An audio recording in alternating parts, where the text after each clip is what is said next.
আমরা এখন রাঁচি থেকে নেতারহাট পাহাড়ের উদ্দেশ্যে।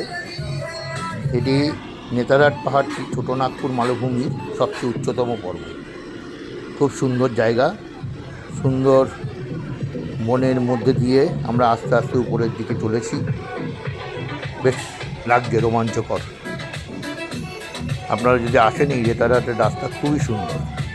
এর পরবর্তী ভিডিওতে আমি দেবো যে আমরা যখন পাহাড়ের উপর দিয়ে উঠবো তখন আরও সুন্দর লাগবে।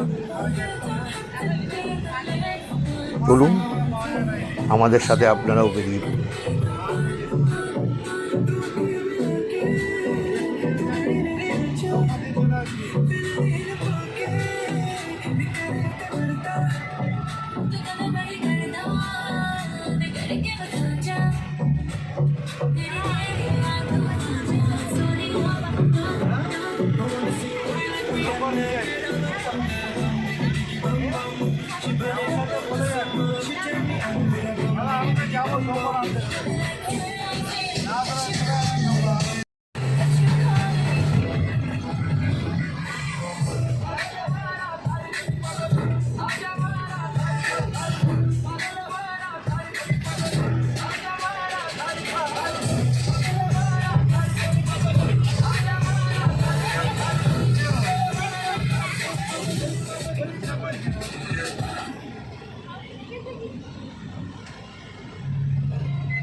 Sorry.